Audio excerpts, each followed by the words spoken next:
What's going on, ladies and gents, boys and girls, guardians of all ages, Joker back again once again, and today, people, today, you have what it takes to be the best like no one ever was, and become an Iron Lord. Aren't we already Iron Lords? Wasn't there, this DLC where we did that? Shh. That's right, we're talking about two of the biggest changes coming to Destiny in season of the... We have no clue what it's called at time of recording, but it releases May 24th, 2022. So I guess Bungie became really serious when it came to security and privacy after the entire Witch Queen debacle. And you can become just as serious about your security and privacy while on the internet with the help of today's sponsor, Nordvpn. When you're not using Nordvpn, ISPs, governments, and hackers can see exactly what you're doing online. But by connecting to Nordvpn's fast and secure servers, your data will be doubly encrypted as you go about your internet browsing shenanigans. In the modern world, virtually everything you do is online. Sure, protecting yourself from hackers and nosy government agencies or your ISP that might try to throttle your internet connection is handy. But with Nordvpn, you can do more. You can unlock the totality of the internet. You can gain access to geolocked content, shows,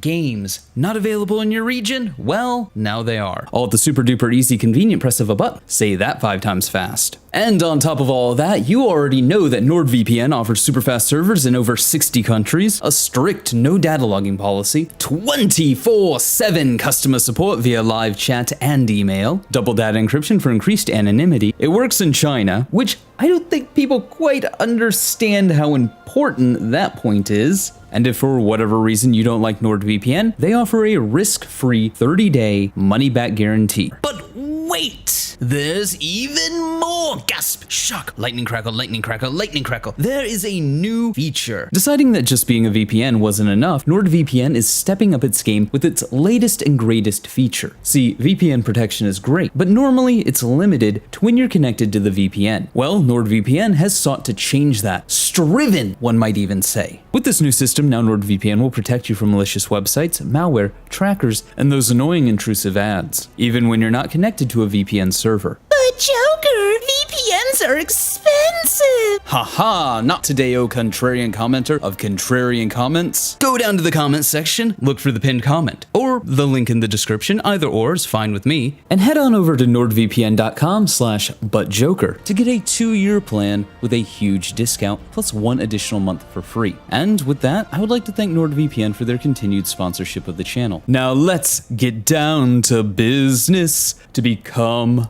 an Iron Lord. Did they send me new lights when I asked for wolves? I'm sorry, I'll stop. Because of course, we're not starting with the Iron Banner stuff. No, ladies and gents, boys and girls, guardians of all ages, who do you think I am? There's Eververse news in this twab. And of course, that is the most important news ever. I'm not some troglodyte who would ignore that for the latest and greatest way that you can give Bungie more money. In the days of old, this one note would have gotten its own 20-minute rant, but the Destiny community is far too gone. The slippery has sloped. And is it any surprise? Once the community started supporting Bungie for punishing players who didn't buy their $80 to $100 mystery box, sight unseen, any hope that the community would rally together and push back against the ever-encroaching cash shop was kinda sorta thrown out the window.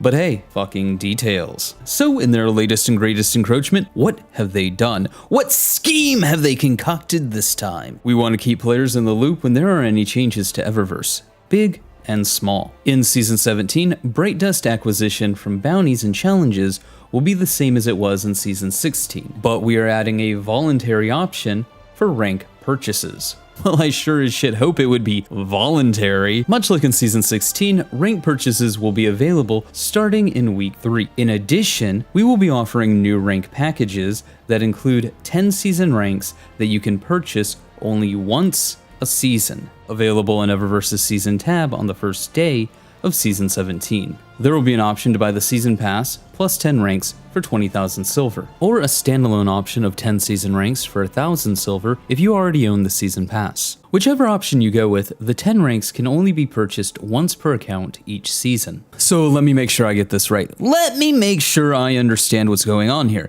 Bungie is selling people a Season Pass that is riddled with FOMO, and then they're like, you can buy for an extra $10 ranks in a pass you already own. And the only reason you need to buy those ranks is because at the end of the season, we're going to arbitrarily retire the Season Pass. Instead of unlike Halo, where the Season Pass is evergreen, meaning you can get Season 1 Season Pass and then be in Season 5 and still unlock things from Season 1. Bungie has literally created a problem and then sold you the solution instead of making the Season Pass more customer friendly. Because that's the reality. The fix to the Season Pass isn't, oh, well, you can buy these packs that allow you to unlock more ranks. No. The fix to the Season Pass is allowing people to keep the Season Pass. But hey, fucking details. That would make sense. But now that we've gotten Bungie's greatest gift to the community out of the way, let's talk about the Iron Banner. Now we could go over all 2,500 words, or we could use this handy dandy bullet pointed guide to go over the changes. You know, making my job easier. And of course, I'll fill out the context where needed. Also, shout out to Destiny Overview for making this chart. But without further ado, let's get into it. In Season 17, the Iron Banner occurs only twice per season. The logic behind this is because Bungie wants the Iron Banner to be more in line with annual events. As such, you'll never see the Iron Banner running during something like Festival of the Lost. During Season 17, the Iron Banner will be on Week 2 and Week 8. The Iron Banner will also have power levels disabled, so get out your old favorites like Revoker. Now, while I do think it's strange to remove the Iron Banner as one of the notable things to do during any given season, we don't have a name at time of recording for Season 17, nor do we have a roadmap. So it could be that every week that there is something new and interesting to do, except for those 2 weeks where the Iron Banner is held, especially now that Bungie doesn't really have the Iron Banner as a crutch to pad out the content release. I mean, the skeptic in me wants to say press X to doubt, but you never know. That said, I do think making the Iron Banner a little more limited and removing the power level to open it up to more players will be good for the population of the mode. If you only have 2 weeks during a season where you can get weapons and armor, people are going to want to play. That said, it also incentivizes Bungie to be a little lazy, because now they really don't have a reason to make new content for the Iron Banner, in terms of weapons and armor. Not that they were really doing that anyways, but now they have even less of an excuse, as there will only be a handful of Iron Banners a year. Season 17 will also shepherd in the reintroduction of Rift, as part of a featured mode for the Iron Banner. The featured mode will change every season, so this season it'll be Rift, the next season Control. But what about rewards? After all, 2 weeks every season isn't a lot of time. In fact, it would probably be accurate to call Season 17 Season of the FOMO Updates. Well, first and foremost, the seasonal quest is gone. Yeah, that super long grindy quest that makes you use weapons you probably don't want to use or probably aren't meta, out of here. I don't know about you, but I hate being forced to use things I don't like in a video game. Leveling the Iron Banner ranked system is changing to a system similar to Trials of Osiris. Tokens will be discontinued and new Iron engrams will be available for focusing, similar to Saint 14 and the Drifter. Completing a daily challenge grants 100% multiplier. Equipping 5 Iron Banner armor pieces or ornaments grants 200% multiplier. And equipping the Iron Banner emblem grants you a plus 10% multiplier. Basically, the Iron Banner is now a super special awesome event that they want you to get dressed up for. Also, set bonuses. Well, more or less. If they can do this with multipliers for reputation gain, they can do it with other things. I don't know how I feel about this new reputation system. One, I know this is already gonna rub people the wrong way because I sure as shit don't like changing my armor, even if it's with ornaments. I have a look, I like my look, I wanna use my look. There's probably going to be some fashionistas out there, is that how you say that? Whatever, that are going to be annoyed by this as well. But the Iron Banner is not the only thing that'll be changing. As I mentioned earlier, Rift is returning as well. But it's not returning alone. Zone Control is returning, along with various changes to Control, Elimination, Mayhem, Rumble, and Showdown. Most of the changes for the current playlists are minor, but some are extensive.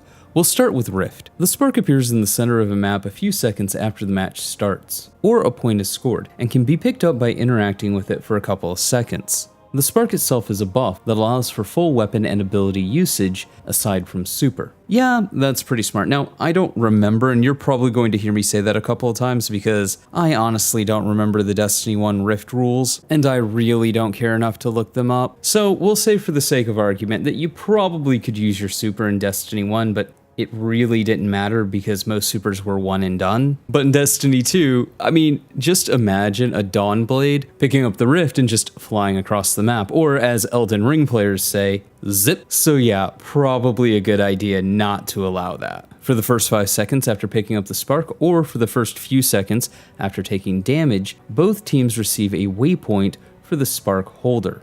After that, the waypoint only remains for the spark holder's team. Marking the spark holder for your teammates is important. On one hand, I actually don't agree with marking the spark holder when they pick it up. I think it's too much information for free. I just think that incentivizes slower gameplay. On the other hand, if you get shot while carrying the spark, yeah, you should be lit up for the other team. Bungie's already going to have a tall order when it comes to balancing sides for Rift. Because I don't know if you've noticed, but most Destiny maps are fairly asymmetrical. And there will be some times where one team is basically trying to walk the spark into Mordor. I'm not saying it can't be done, but it's not a task I envy anyone. If you die while carrying the spark, it drops on the ground where you died, or nearby if the spot is not navigatable. If you hold the spark too long, it detonates. Team resurrections are enabled in Rift, so make sure to help your teammates in the middle of a push, or if you are playing defense. There are no points for kills, just spark dunks, so playing the objective is key.